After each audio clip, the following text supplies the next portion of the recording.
Nos Estados Unidos da América é muito difícil de entender ao certo o que está acontecendo no resto do mundo. Eu temo que venhamos ver através de lentes coloridas. É muito difícil para nós entender que tudo no mundo não é exatamente como é aqui no nosso país. E até mesmo na América hoje, ainda que eu creia que os Estados Unidos possivelmente, espiritualmente e de outras formas, pode estar melhor do que já esteve em muito tempo, vou dizer que temos um longo caminho a percorrer. Economicamente ainda vemos um déficit de mais de 200 bilhões de dólares sobre nós. Nessa noite, a Europa Ocidental está quebrada, totalmente falida. O leste europeu é pouco mais que um estado escravo. A União Soviética, a casa do condenado, decidida a escravizar o mundo no terrível comunismo. A América Central, a América do Sul, outras nações do mundo com pouco senso de direção ou propósito e pouca esperança para o amanhã. A África parte o seu coração. Outro dia mesmo estive lá. Nas últimas semanas vimos nossos noticiários cheios de representações, de filmagens muito vivas da multidão que está morrendo de fome na Etiópia. Eu estive em Moçambique há alguns dias atrás e é um pouco pior que a Etiópia.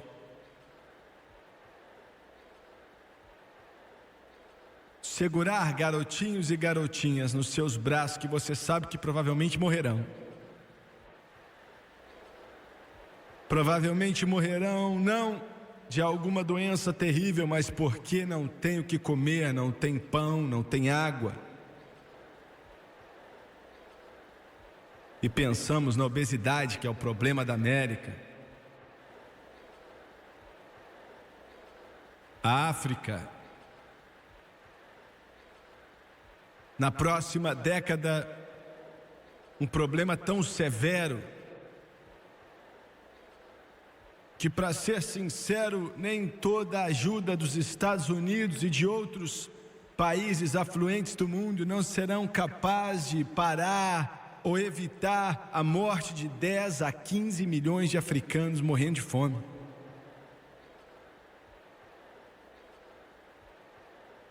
Quando você vê aquilo de perto, o que descrevi para você e alguns de vocês para a televisão também,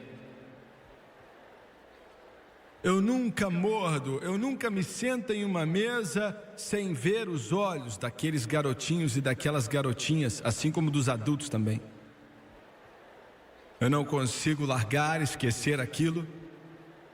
Às vezes eu me levanto 2, 3 horas da manhã, saio e vejo eles quando durmo, vejo eles quase que continuamente. Esse mundo tem sido um campo de batalha por mais de 6.000 anos. Queria poder te dizer aqui que a situação vai ser resolvida, os problemas serão resolvidos, a humanidade vai encontrar uma saída desse dilema. Os avanços tecnológicos, o arroz e o trigo milagrosos, mentes brilhantes de geopolíticos vão de alguma forma chegar a uma conclusão que vai ser o melhor para a humanidade. E sei que eu estou soando como um pregador da condenação e não é agradável me ouvir, mas isso não vai acontecer.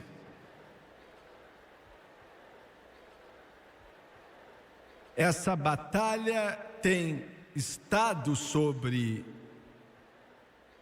o mundo por século após século após século, e há uma razão para isso.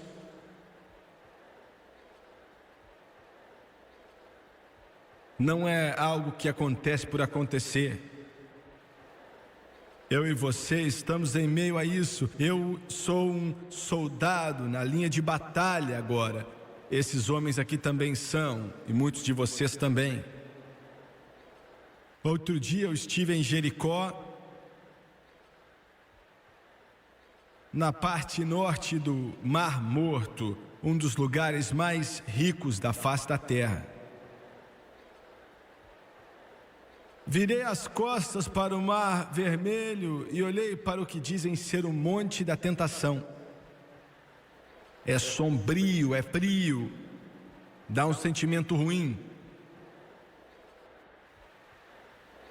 Pois foi ali que Jesus, por 40 dias e 40 noites, andou naquele deserto, cheio de trilhas, cheio de bestas, na escuridão. Enquanto eu estava ali pensando, e todas as vezes que eu vou para lá, eu fico olhando para aquele lugar. Ali Satanás apareceu para Jesus. E com toda a estratégia e com tudo que o mundo maligno pode oferecer, a Bíblia diz que em um instante ele mostrou a Jesus os reinos deste mundo. Ele mostrou o esplendor para ele, a grandeza, ele mostrou grandiosidade, mostrou a glória para ele. E ele disse: se você se prostrar e me adorar, vou te dar esses reinos, porque eu posso dá-los para quem eu quiser. Jesus nunca argumentou com ele. Ele nunca disse: você não pode dá-los a ninguém. E a razão pela qual ele não fez isso é porque, ainda que esse planeta, essa terra que pertence a Deus, a terra do Senhor e sua plenitude, mas ainda assim o sistema desse mundo pertence a Satanás. Quero que você entenda isso, porque isso está no coração do que descrevo aqui nessa noite, está no coração daquele inferno que está na África, está no coração do que está acontecendo agora na América Central e na escravidão de mais de 1 bilhão de almas sobre o comunismo. Está no coração de todo ódio, todo racismo, toda ganância, todo pecado, toda obscenidade, todo assassinato, todo vício, toda prisão. Satanás é o Deus desse tempo presente. E eu espero abrir nessa noite os seus olhos para ver um pouco, pelo menos, para que você veja um pouco do que você está envolvido.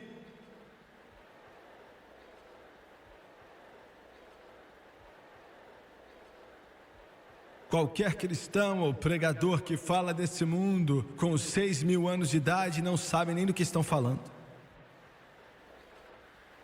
Não sabemos qual é a idade do mundo. Pode ser dezenas de milhares de anos, pode ser 1 bilhão de anos, pode ser até mais velho do que isso. Se os geólogos podem provar que a Terra tem 1 trilhão de anos, isso não ia contradizer a palavra de Deus. A maioria dos eruditos bíblicos, me escute com atenção, acreditam que Satanás, na época chamado Lúcifer, que já governou esse planeta eons atrás na eternidade, muito antes de Adão e Eva, anos antes de Adão e Eva.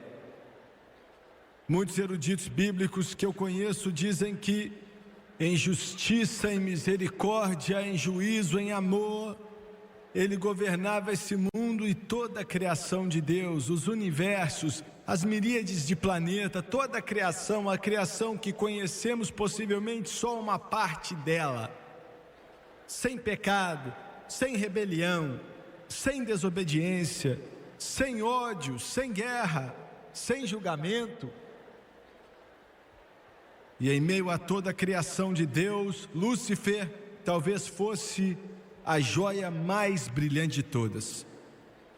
Mais alto até mesmo que Miguel, o poderoso arcanjo, o único anjo mencionado na palavra de Deus como arcanjo, Miguel. Maior até que Gabriel, que apareceu para Elizabeth, apareceu para Maria, anunciando o nascimento de João e depois de Jesus, o Filho de Deus. A Bíblia diz que ele era o selo da perfeição. Ele era a criatura mais bonita já criada pela mão criadora de um Deus maravilhoso. E da descrição que vemos na palavra de Deus, que eu vou ler daqui a pouco, parece que ele governava esse planeta. Você pode dizer, o que isso tem a acontecer comigo? Bem, tem muito a ver com você agora. E lá no passado, em alguma hora, de algum jeito, essa beleza, essa glória, esse esplendor, esse poder, esse domínio, esse maravilhoso, essa glória dada por Deus, a beleza dele o corrompeu, o esplendor o corrompeu. Lá no passado, de alguma forma, a grandiosidade, a glória de tudo, ele se elevou em seu próprio orgulho e ele começou a pensar: eu sou Deus. Eu sou maior do que o Todo-Poderoso Deus. Eu posso governar, eu posso tomar essa criação. E essa revolução foi tão poderosa, tão potente, tão poderosa, que a Bíblia diz que 1/3 dos seres angelicais se juntaram com o maligno. 1/3 dos anjos. Quantos anjos existem não sabemos. No grego a palavra é miríades de miríades, incontáveis, e em hebraico é quíliades e quíliades, sem número. Mas a revolução contra Deus foi tão poderosa e grande que a revolução que começou na época não parou até o dia de hoje. Contra Deus. No livro de Isaías, diz assim, no capítulo 14, versículo 12: como caíste desde o céu, ó Lúcifer, filho da alva, como foste cortado por terra, tu que debilitavas as nações. Isso aconteceu na revolução que estou mencionando, e a razão pela qual acredito, e não sou um erudito, mas eu sou alguém que estuda a Bíblia. A maioria dos eruditos acreditam que esse planeta um dia foi dele, Deus foi quem o entregou a ele no passado, em alguma época, mas ele disse: e subirei ao céu acima das estrelas de Deus. Ele estava aqui, mas ele falou: vou subir ao céu, acima das estrelas de Deus, exaltarei o meu trono, e no monte da congregação me assentarei ao lado do norte, subirei sobre as alturas das nuvens, e serei semelhante ao Altíssimo. Mas Deus disse: você vai ser levado ao mais profundo do abismo. Lá em Gênesis, no princípio da era humana, no grande primeiro capítulo, no primeiro versículo, diz: no princípio criou Deus o céu e a terra. Não sabemos quando foi o começo. Como mencionei para você rapidamente, pode ser que tenha sido 10 mil, 50 mil, pode ser 1 milhão, pode ser 1 bilhão de anos atrás. Mas no princípio, alguma hora, Deus criou o céu e a terra. Evolucionistas, escutem isso: Deus criou o céu e a terra. Eu quero que os professores nas escolas públicas que ensinam a podridão da evolução para os estudantes escutem: Deus criou o céu e a terra. Você, humanista secular, escute: Deus criou o céu e a terra. Eu quero que o ateu escute que Deus criou o céu e a terra. Eu quero que os comunistas escutem: Deus criou o céu e a terra. Eu quero que os agnósticos creiam que Deus criou o céu e a terra. E algo aconteceu entre Gênesis 1:1 e Gênesis 1:2. Gênesis 1:2 diz: e a terra era sem forma e vazia, e havia trevas sobre a face do abismo. Deus não criou essa terra sem forma e vazia e nas trevas. Você precisa entender isso. Deus nunca criou nada na sua existência mencionada nessa Bíblia que fosse sem forma, que fosse feio, que fosse escura, sem vida. Deus é vida. Jesus disse: eu vim para que eles tenham vida e que a tenham abundantemente. Aleluia! A religião é algo morto, mas Jesus está vivo. A religião não tem vida, Jesus tem vida. Glória a Deus, porque a religião fria está morta, mas Jesus Cristo está vivo. E Ele diz: porque eu vivo, vocês viverão também. Deus não criou uma terra sem forma, escura, uma massa sem vida. Ele criou algo bonito e deu aquilo para Lúcifer. E Lúcifer governou por algum tempo. Quanto tempo? Eu não sei. Começou uma revolução contra Deus, e na revolução contra Deus, essa terra foi ferida por Deus e pelo pecado.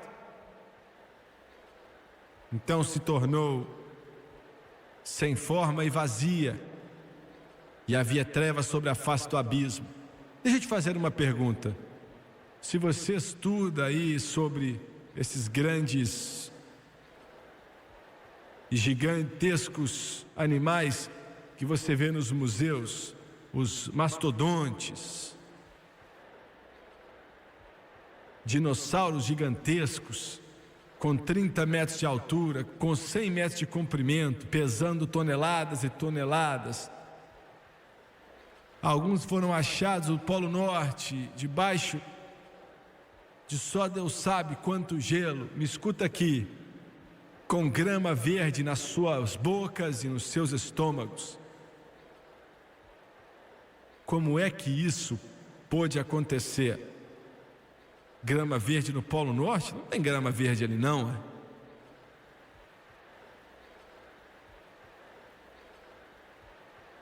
Não há explicação nenhuma para isso, senão uma só. Em Jeremias, vemos o seguinte. Jeremias disse: observei a terra, e eis que era sem forma e vazia. Também os céus, e não tinham a sua luz. A mesma terminologia que está em Gênesis 1:2. A terra não tinha forma, estava vazia. Observei os montes, e eis que estavam tremendo, e todos os outeiros estremeciam. Observei, e eis que não havia homem algum, e todas as aves do céu tinham fugido. Vi também que a terra fértil era um deserto, e todas as suas cidades estavam derrubadas diante do Senhor, diante do furor da sua ira.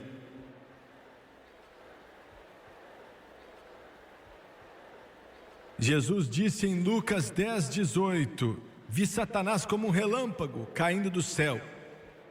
Quando ele começou uma revolução contra Deus, foi lançado para fora, derrotado por Deus.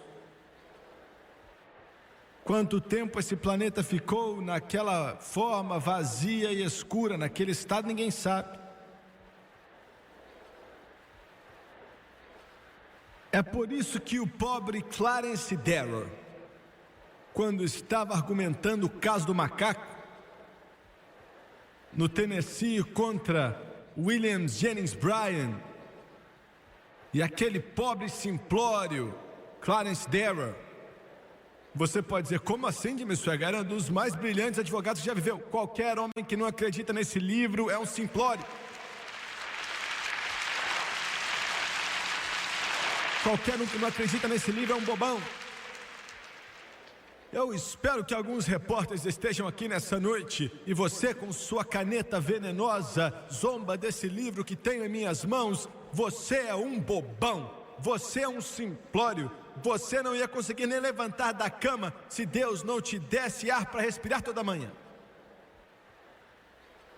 A Bíblia diz que o temor de Deus é o princípio da sabedoria. Aleluia! Eu coloco o meu passado, o meu presente e meu futuro sobre esse livro que tenho em minhas mãos. E o Todo-Poderoso Deus que deu as palavras desse livro. Glória! Aleluia! Mas Clarence Darrow disse: pensou que tinha pegado ele. E falou: Deus criou a terra,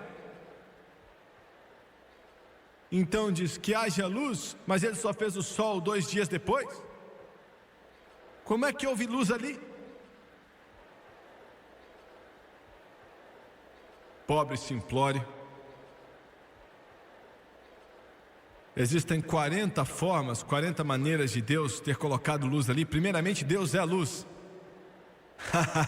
Aleluia! E quando ele disse haja luz, eu te garanto, Senhor Darrow, onde quer que você esteja, que luz apareceu ali.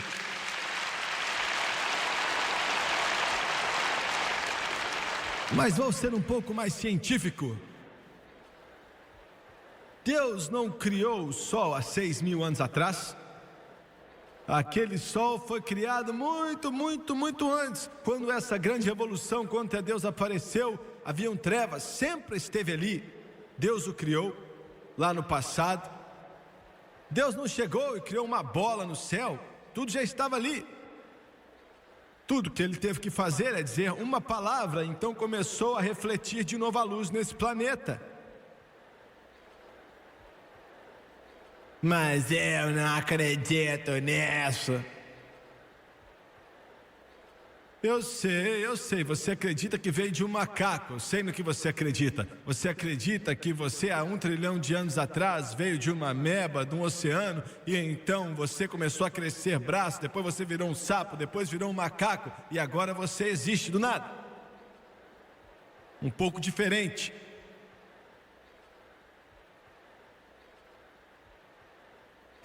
Glória! Eu me divirto pregando. Eu não tenho tempo para esses que ficam duvidando. Eu não tenho tempo para esses que falam mal. Eu me garanto nesse livro aqui até o dia que Jesus me chamar para casa. Aleluia! Deus recriou. Bem, essa não é a palavra correta. Deus acabou restaurando esse planeta ao que era naquele primeiro capítulo de Gênesis. E ele colocou Adão e Eva nele. E falou: coma de qualquer árvore no jardim, menos da árvore do conhecimento entre o bem e o mal. Não coma dela, porque no dia que você comer, você morrerá certamente. Alguns de vocês estão olhando para mim e conhecem um pouco da Bíblia e estão perguntando: para que foi que Deus colocou aquela árvore naquele lugar? Essa árvore é a causa de nossos problemas. Não, a árvore não era a causa do problema. Adão e Eva foram a causa do problema.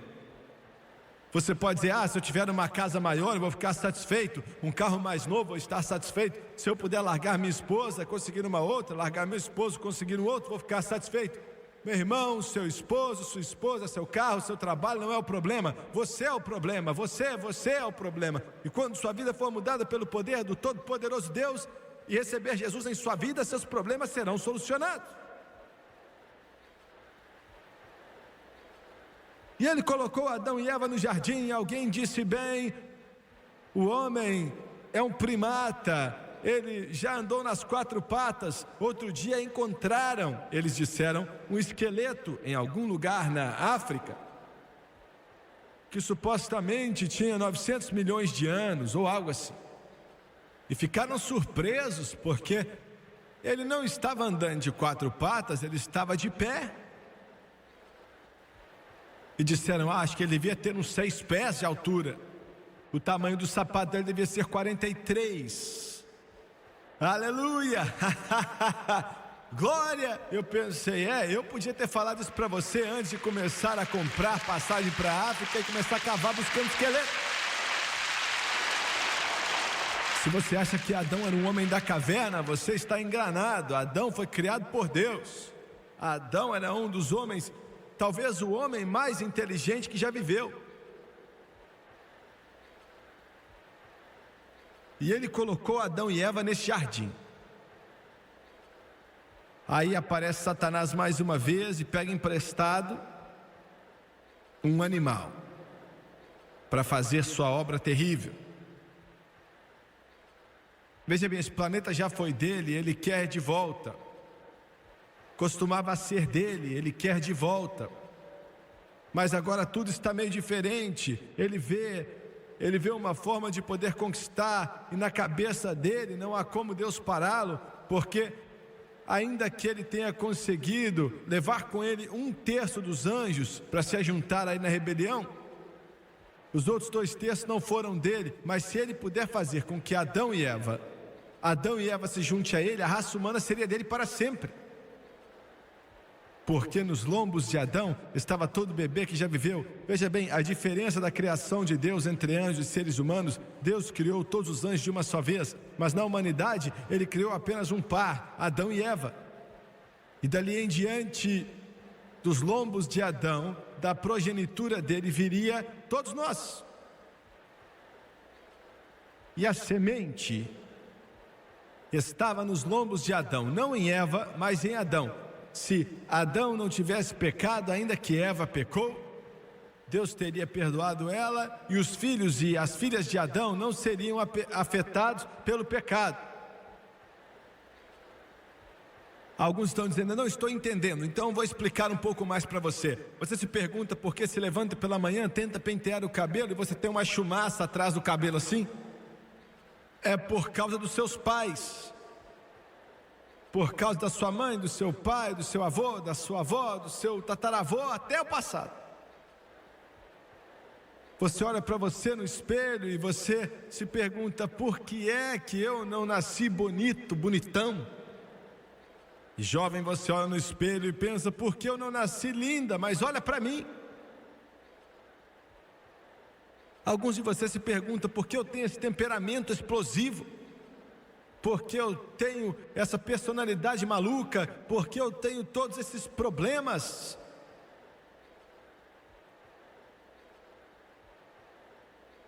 É por causa dessa linhagem.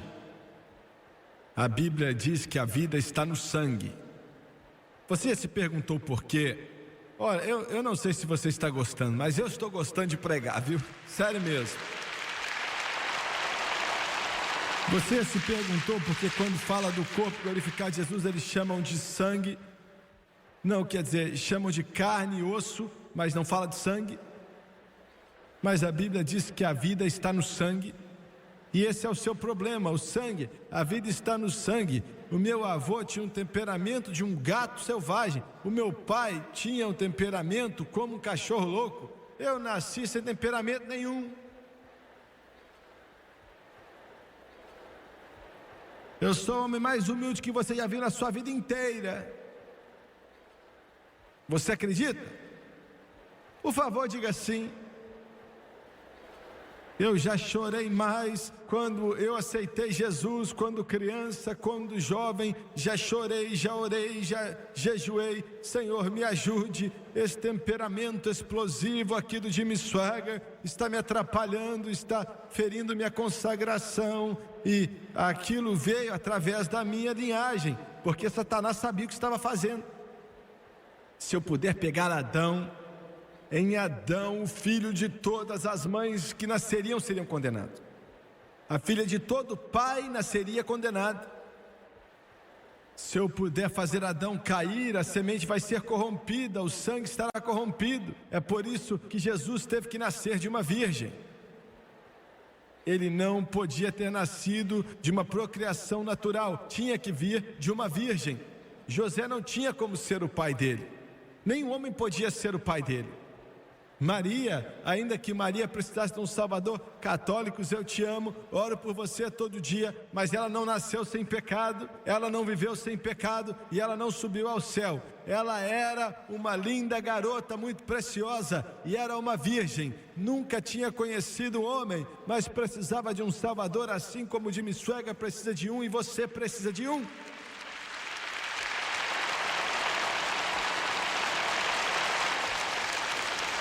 Mas isso não corrompeu Jesus, porque a semente vem do homem. E a vida está no sangue. E quando ele nasceu, a encarnação, o sangue dele era puro e perfeito. Por isso ele pôde dizer: Satanás não tem parte em mim. Satanás, eu não posso dizer isso. Você não pode, eles não podem. Ninguém que nasceu natural pode dizer. Mas Jesus pôde dizer: Satanás não tem parte em mim. Não sou um produto da queda, eu não sou um produto do pecado, eu sou perfeito, eu sou puro, eu sou Deus, aleluia. Eu não estou servindo Maomé, ou Senhor Moon, ou Senhor Buda, mas eu estou servindo o Filho do Deus vivo, Jesus Cristo.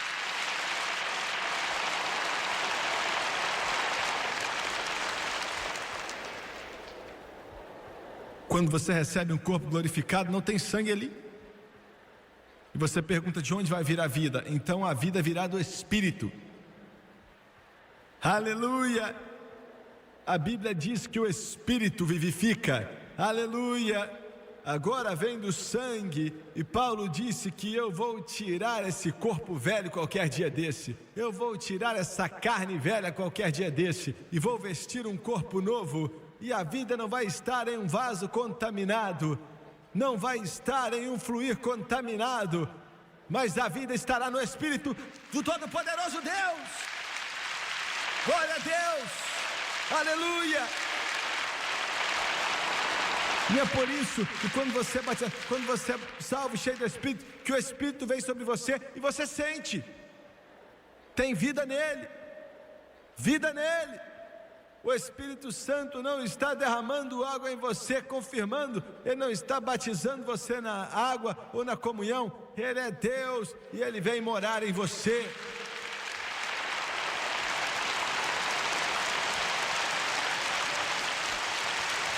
Aleluia! Você pode dizer: olha, eu queria largar essa carne, essa velhice, esse templo que é tão corrompido. Então, quando Satanás traçou seu plano, ele sabia o que estava fazendo. Se eu puder pegar Adão, o mundo vai ser meu, só meu. E Adão caiu, trocou de senhores. Deus era o senhor dele, agora Satanás passou a ser seu senhor. O pecado entrou no mundo, o ódio, a ganância. Satanás se tornou o Deus desse mundo atual, o Senhor da humanidade. Você escuta às vezes o pregador dizer: Jesus é o Senhor de Richmond, Jesus é o Senhor dos Estados Unidos, Jesus é o Senhor do mundo. Jesus não é, um dia ele vai ser, mas ainda não é. Satanás é o Deus dessa era presente.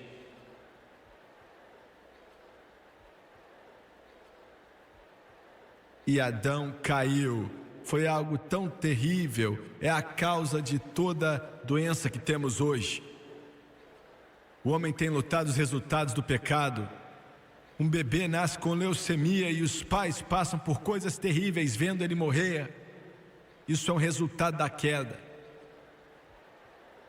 Um homem forte e saudável descobre que está com câncer e o corpo dele começa a atrofiar, ficar fraco e ele morre. Isso é resultado da queda. Aquelas milhões de pessoas que estão na África, magos, com fome, morrendo de fome.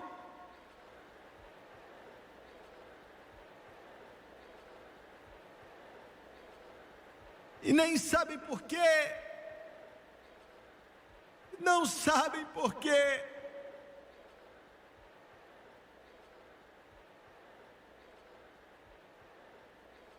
É um resultado da queda.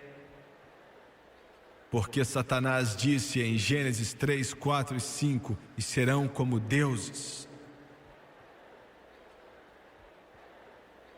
Agora está na mão dele.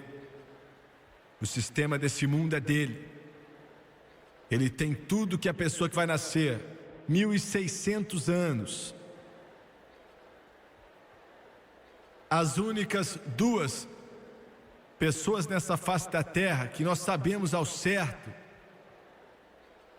fora Noé e sua família, que foram para o céu, Caim e Enoque. 1600 anos até a época de Noé, todos que tinham nascido foram para o inferno. A Bíblia diz que a terra ficou tão corrompida que os pensamentos dos homens pensavam só em coisas ruins, continuamente em coisas ruins. Era algo tão podre, algo tão nojento, algo tão terrível, que Deus não conseguia mais sentir o cheiro da sujeira e o pecado na qual Satanás os prendia. E Deus acabou com aquilo com água, salvando só Noé e sua família. Depois do dilúvio,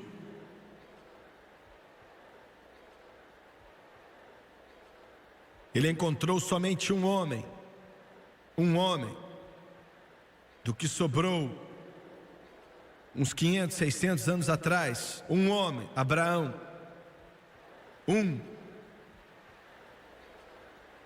tirou ele de Ur dos caldeus e falou: vai até a terra que eu vou te mostrar. Dos lombos dele Isaac, dos lombos dele Jacó, dos lombos de Jacó, os 12 filhos de Jacó. E das 12 tribos dos filhos da nação de Israel, e no mundo inteiro, a única nação na face da terra era Israel, que dizia: o Senhor nosso Deus é o único Deus. Nessa noite estou tentando te mostrar, isso é um pouco fora do assunto, mas temos uma dívida de gratidão com o judeu. Temos uma dívida de gratidão com o judeu. O mundo inteiro tem uma dívida de gratidão com os judeus. Ainda que hoje eles estejam distantes de Deus, e tenho muitos amigos judeus. Almocei antes de ontem com um rabino judeu, e ele disse: eu não acredito em seu Jesus, mas me conte sobre ele. Um dos pregadores disse que quando o Messias voltar, se for Jesus, o que você vai fazer? Aí ele falou: então vou aceitá-lo. Glória, e vai ser Jesus. Nós temos uma dívida com o povo judeu, temos uma dívida com Moisés, temos uma dívida com Abraão, com Isaac, com Jacó, temos uma dívida com eles. O mundo inteiro hoje é contra o povo judeu no estado de Israel, e a fortuna da América depende de como os Estados Unidos vai tratar Israel. Senhor presidente, aconteça o que acontecer, não assine uma lei, não faça nada que seja contra a nação de Israel, porque Deus disse em Gênesis: aqueles que abençoarem Israel, eu os abençoarei, e aqueles que amaldiçoarem Israel, amaldiçoarei. Se você quer bênção, senhor presidente, segure a mão de Israel. O judeu, o relógio de Deus, a única nação em meio ao mundo terrível, cheio de trevas, adorando a Deus, era dos judeus, Israel. Já viajei por todo esse mundo, eu fico cansado às vezes, nesses aviões ligam música de rock e tudo mais, mas quando você vai para Israel, pouco antes de você chegar em Tel Aviv, 30 minutos antes, no sistema de som dos aviões, não importa se é um teco-teco, se é um 747, daqueles Boeing gigantescos, através do sistema de alto-falantes, começam a tocar a canção Aleluia, Aleluia, Aleluia, Aleluia, e é algo que flui dentro de mim, vem sobre mim, porque eu sei que estão longe de casa, mas um dia eles vão voltar para o Deus da Aleluia.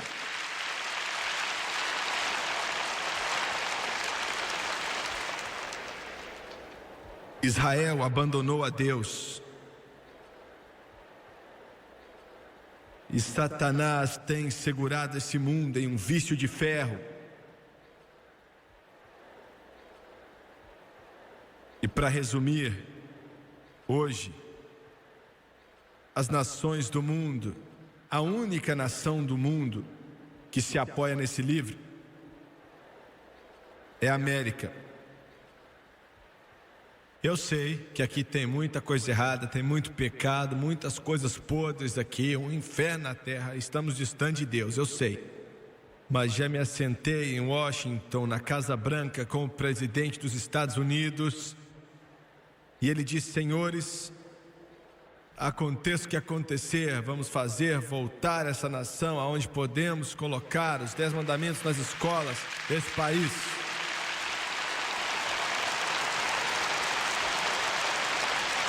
Vamos conseguir colocar a palavra de Deus nas escolas mais uma vez, para que nossos meninos possam se levantar e orar nas escolas públicas.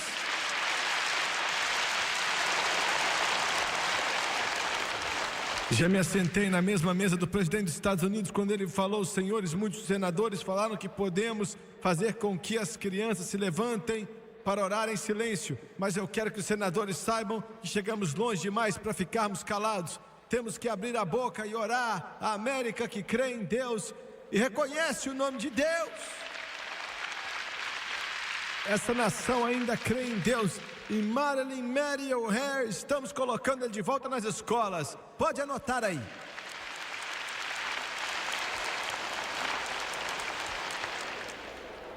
Aleluia. Tem um problema aparecendo aí. Duas grandes forças estão nesse mundo hoje tentando tomar posição, tentando tomar o controle. Uma democracia baseada em princípios judeus-cristãos e a outra é o comunismo, baseada em materialismo secular, o ateísmo. Infelizmente, a razão pela qual a América, nós temos um déficit de 2 bilhões de dólares, e líder após líder não entende o comunismo nos Estados Unidos. Talvez o que temos agora entenda melhor do que qualquer um outro.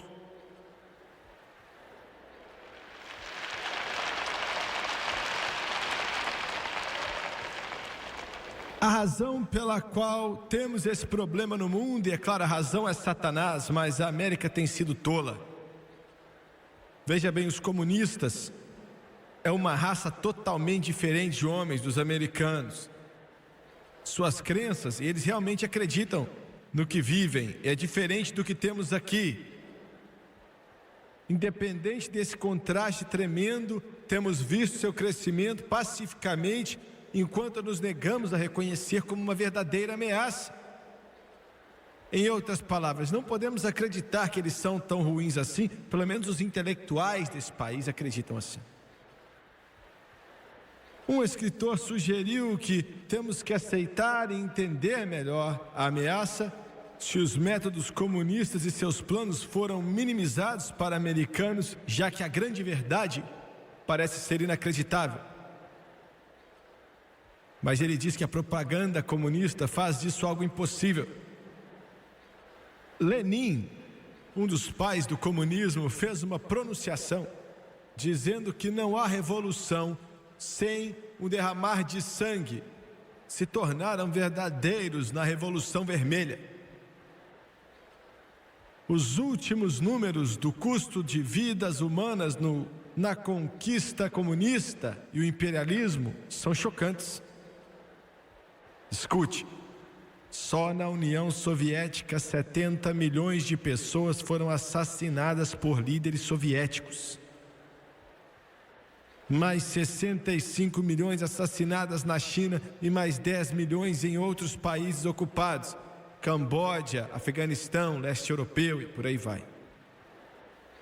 Foi o colunista George Will que escreveu, depois da terrível queda do avião 07, com a morte de quase 300 vidas, ele falou que desde o começo do comunismo em 1917, 800 pessoas por dia, 7 dias por semana, 365 dias por ano, foram brutalmente assassinadas pelos comunistas.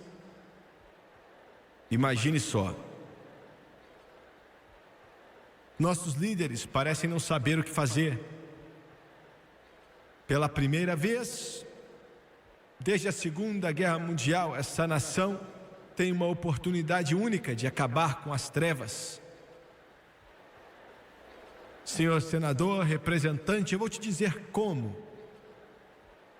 Você pode estar pensando, você não sabe de nada, mas eu sei, porque eu creio nesse livro. Não temos que ir para a guerra, não temos que lançar bombas atômicas, não temos que levar exércitos para lá para vencer essas trevas comunistas.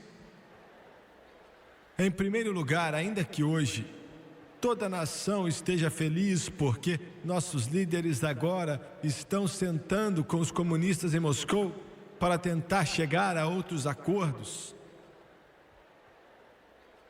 nós não devemos entrar em nenhum acordo com a União Soviética.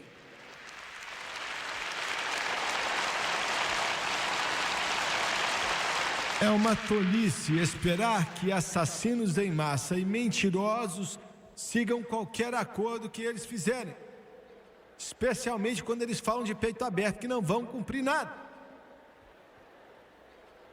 O sarcasmo deles é entendido aqui como uma coexistência pacífica, mas pela União Soviética é interpretado como uma avenida de vitórias sobre nosso país. Como o ex-conselheiro do presidente disse, quando construímos armas, eles constroem armas. Quando não construímos armas, eles continuam a construir armas. Não devemos fazer acordo nenhum com esse povo, porque acordos assim colocam restrições somente em nós e não neles. Para os soviéticos, são meras ferramentas para que sejam usadas em seu favor. Em segundo lugar, pelo amor que vocês têm a Deus, os Estados Unidos têm que sair das Nações Unidas.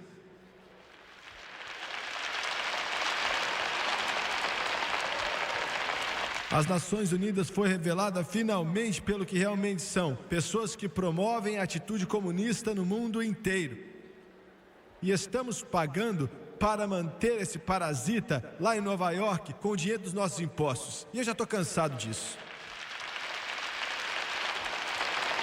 Em terceiro lugar, não devemos vender nada para nenhum país comunista ou comprar nada de países que usam a força escrava. Todas as pessoas em países comunistas são pouco mais que escravos. Em quarto lugar, não devemos permitir que tecnologia seja exportada para os russos de forma alguma. Os dólares americanos, infelizmente, construíram a indústria soviética nos anos 30, modernizamos nos anos 60 e nos anos 70 e constantemente estamos atualizando com a transferência de tecnologia. Se não fosse pelos dólares americanos, de forma alguma, o comunismo estaria vivo até hoje.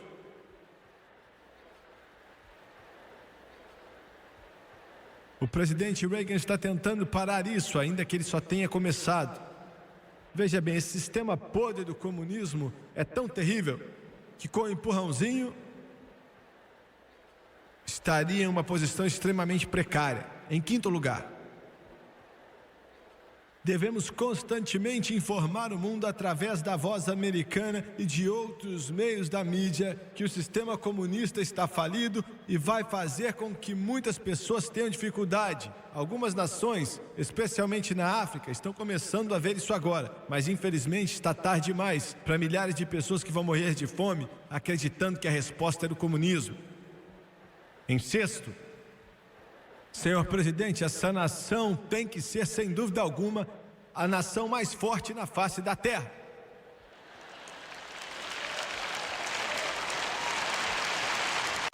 Os russos não querem guerra, mas enquanto continuarem forçando a barra sem resistência, vão continuar. A política deles sempre foi bater em retirada quando se encontra resistência. E estamos nos entregando nas mãos deles desde o começo. E por último, a América tem que voltar para Deus. Essa é a nossa última esperança, essa é a nossa única esperança. Deus é o nosso refúgio e o nosso abrigo. Vou repetir, Deus é nosso abrigo e o nosso refúgio. Uma nação sob Deus. esse conceito judeu-cristão nos deu a maior prosperidade e as maiores liberdades do que qualquer outra nação do mundo. Essa batalha não pode ser travada e vencida se não seguirmos esse livro aqui. Agora, esse é o presente, vamos olhar para o futuro. Estava na capital outro dia, me assentei na mesa de líderes do governo, pregadores, e um disse: vamos finalmente resolver os problemas, aos poucos trazer um paraíso utópico e trazer um milênio sobre esse planeta. E eu disse: olha, isso não é verdade. O apóstolo Paulo, em 2 Timóteo capítulo 3, diz que nos últimos dias tempos trabalhosos viriam, porque haverá homens amantes de si mesmos, avarentos, presunçosos, soberbos, blasfemos, desobedientes a pais e mães, ingratos, profanos, sem afeto natural, irreconciliáveis, caluniadores, incontinentes, cruéis, sem amor para com os bons, traidores, obstinados, orgulhosos, mais amigos do deleite do que amigos de Deus, tendo aparência de piedade, mas negando a eficácia dela. Posso soar como pregador da condenação, mas tenho que dizer a verdade. Ainda que nessa última eleição o povo americano levantou a voz e falou alto, queria dizer que vamos resolver todos os problemas, mas não vamos. Sua única esperança é segurar a mão de Jesus. Sua esperança não está na política, sua esperança não está no Partido Republicano ou Democrata, sua esperança não é política de forma alguma, mas sua esperança é só em Jesus Cristo. Como disse, Ele é nossa esperança e nosso refúgio.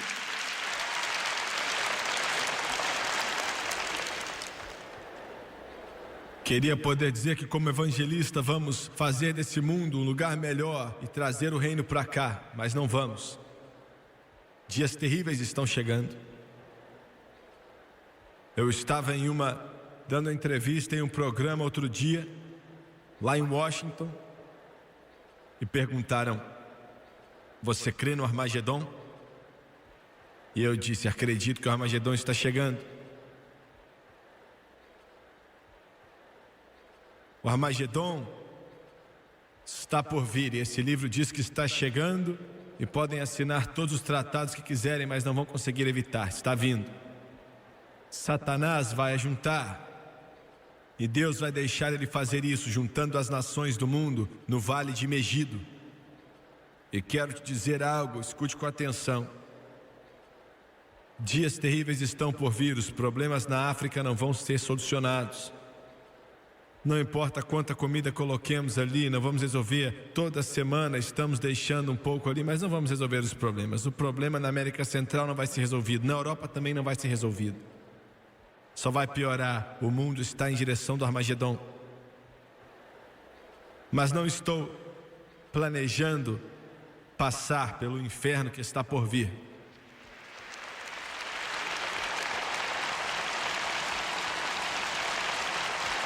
Paulo disse: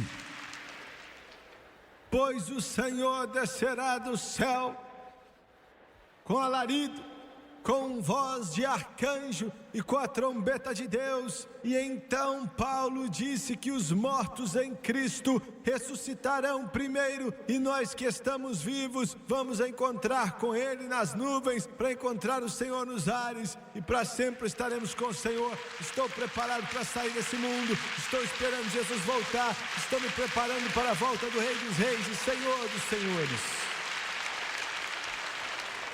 Cristão, você pode comprar feijão seco, encontrar um buraco no chão e esconder, esperando o anticristo se você quiser. Mas estou me preparando para subir. Estou esperando o Rei dos Reis voltar. Você pode olhar para a sua fruta seca, mas vou estar sentado na mesa, nos portais da glória, e os anjos à nossa volta, e Abraão, Isaque e Jacó conosco. Porque Jesus falou que comeremos com Abraão, Isaque e Jacó o reino de Deus. Meu Deus, eu estou feliz. E eu não entendo alguns de vocês. Meu Deus, a gente menciona aqui 22 homens correndo atrás de... Give me that exquisite pain. Let's die a little more again and again. Make me yours, my Megagumi. The endless craving, draw me through the dream. Kiss my haunted hollow eyes. All my colors bleed beneath your lies. Go ahead and break me down, upside down in your twisted town. The madness in your sweetness deep. In your arms my heart can't sleep. I'm a phantom caught on strings, held tight in dark delight. Rising, falling, everything feels wrong but right. Set me on fire, let me scream your name. Sugar burned and breathless, bound to your flame. Oh Megagumi, won't you play this game? Wrap me up in silken threads, then rip me open wide. Peel me to the center, there's nothing left to hide. Spin me dizzy, hold me still. Drain me, claim me, take your... Uma bola e a pessoa fica toda empolgada. Estou falando desse jogo de futebol, de beisebol, sei lá. Você menciona o time do Galo, você fica empolgado. Você menciona uma novela, talvez também, não é? Ou um seriado qualquer aí.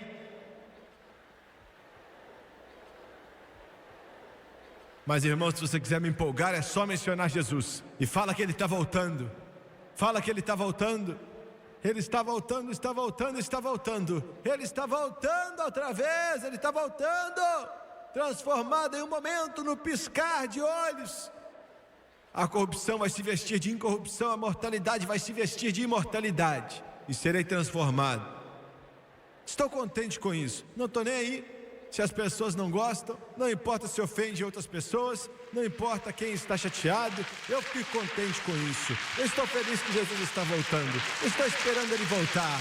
Me deixa maravilhado. Meu coração fica saltitando. Meu espírito fica feliz. Minha vida se alegra. Jesus está voltando. O Jesus que abriu um caminho no Mar Vermelho para Moisés e os filhos de Israel. O Jesus que tirou o arder do fogo para Cedraque, Mesaque e Abdenego. O Jesus que salvou Daniel na cova dos leões. O Jesus que curou Lázaro e tirou ele dentre os mortos, depois que ele já tinha morrido fazia 4 dias. O Jesus que caminhou sobre as águas e curou o cego Bartimeu. Ele está voltando, Ele está voltando, Ele está voltando.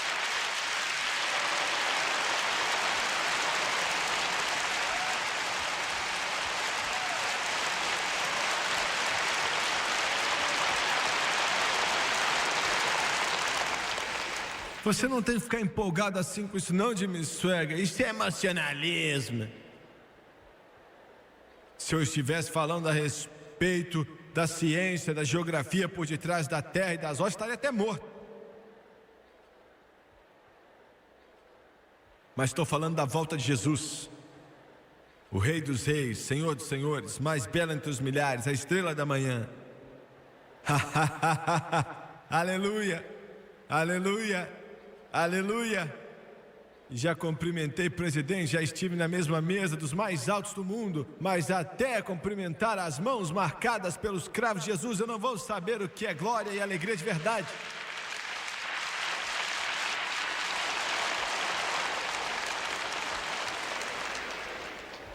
O Armagedon, estarei lá. Você também vai estar, se está salvo. Se você não está salvo, pode ser que você esteja lá também. A Bíblia diz que Ele está voltando. Está vindo nos buscar primeiro, nos levar de volta, nos dar de comer.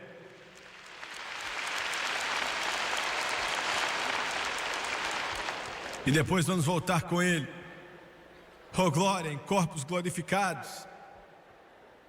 Vamos voltar e invadir o Armagedon. Vamos voltar com Jesus. Anjos estão voltando com Ele. Ele vai ficar jogando raio neles. Aleluia. Vai matar o anticristo. Sangue até a barriga dos cavalos.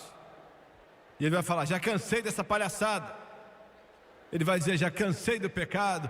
Já cansei da rebelião. Cansei do inferno. cansei da fome, cansei das pessoas famintas, cansei de crianças morrendo de leucemia, cansei do ódio, cansei do assassinato, cansei da obscenidade, da sujeira. Ele vai voltar. Você está me ouvindo? Humanista secular, o futuro não pertence a você. Comunista, o futuro não pertence a você. Ateu, o futuro não pertence a você. Pertence àqueles que conhecem o seu Deus, seguem o seu Deus e seguem o seu Senhor.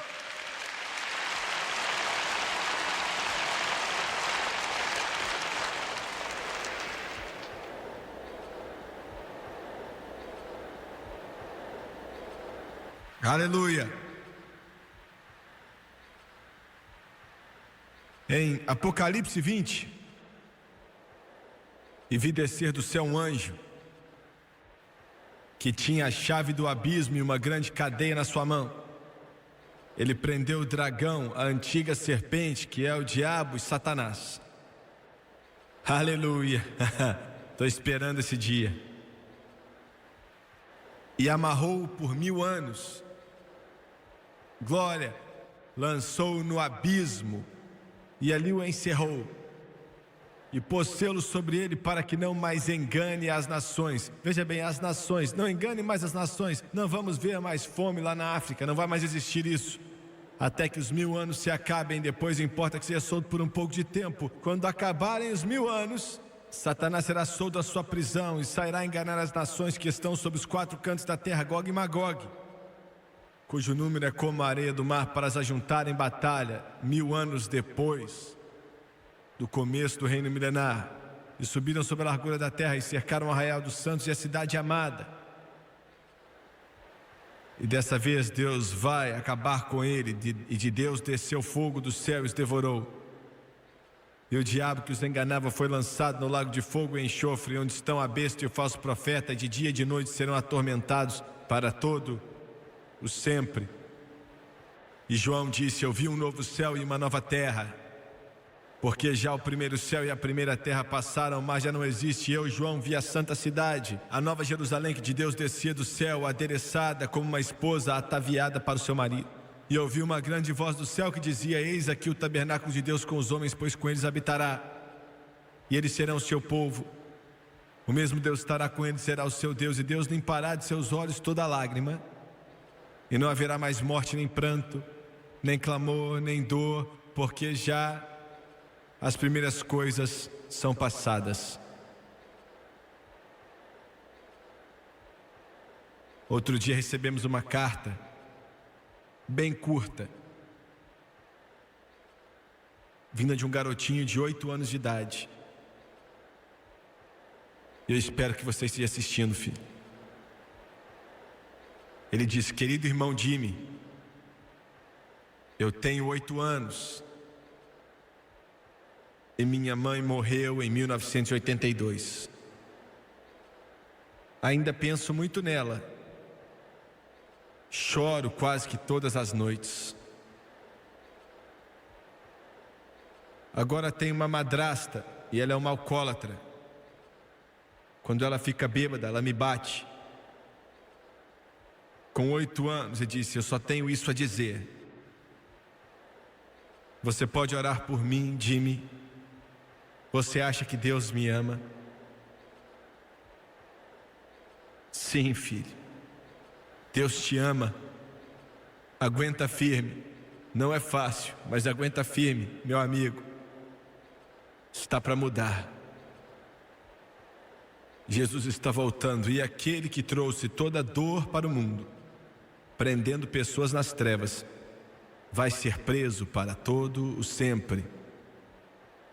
Aguenta firme, Deus te ama. Aguenta firme, Deus te ama. Abaixe sua cabeça, por favor.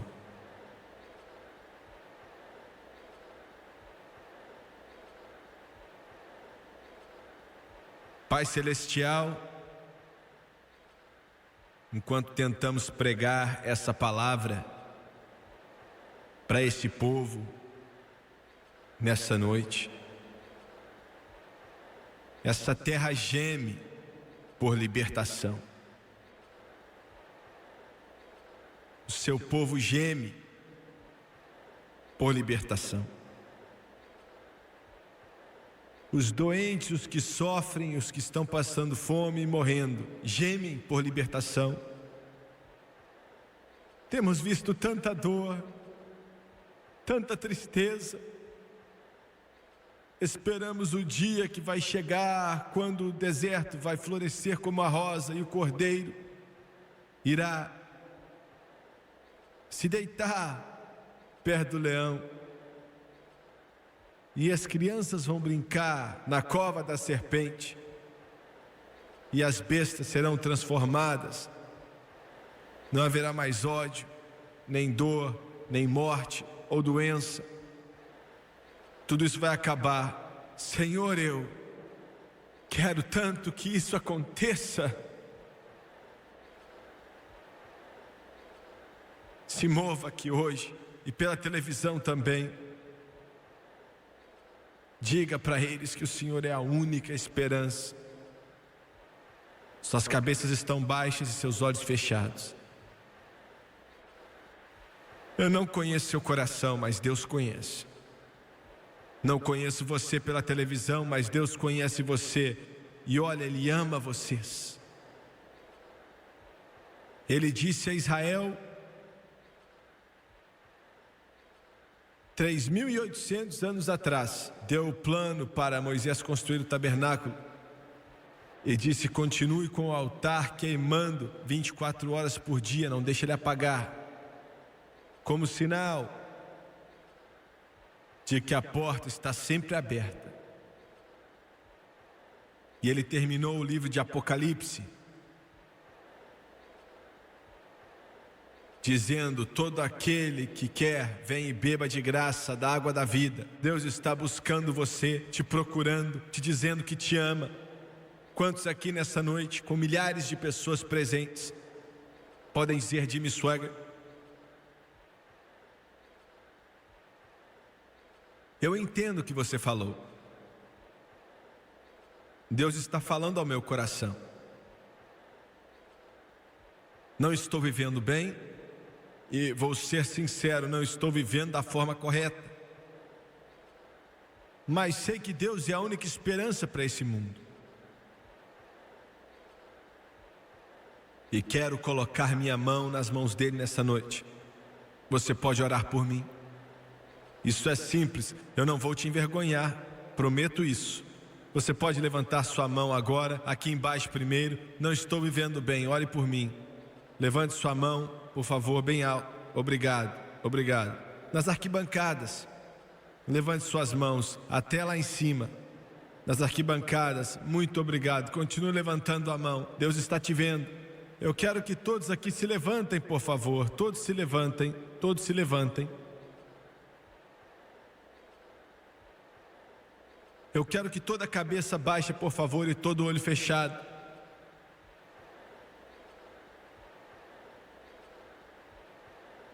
Me escute com atenção, eu creio que Deus está falando através de mim agora.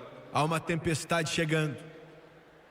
Tem uma tempestade vindo sobre esse mundo, como ele nunca viu antes em toda sua história de 6.000 anos. Já dá para ver os clarões dos relâmpagos, já dá para ouvir os estrondos do trovão. Está vindo. Já estive lá, eu sei, já vi, ela está vindo. Está vindo. O Espírito Santo de Deus está clamando: rápido, rápido, entre no barco, o tempo está acabando. Rápido, Ele está falando com você nessa noite, falando com você pela televisão, seja quem você for. Agora em todo esse ginásio, aqui em cima, aqui embaixo, dos lados, Ele está falando ao seu coração, independente de quem você seja. A tempestade está vindo, entre na arca, venha rapidamente. E quero que todos que levantaram as mãos venham, quero que vocês se levantem aqui.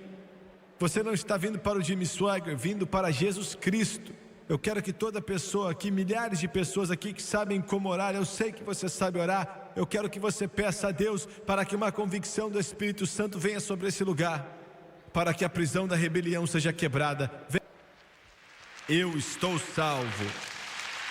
Glória ao nome de Jesus.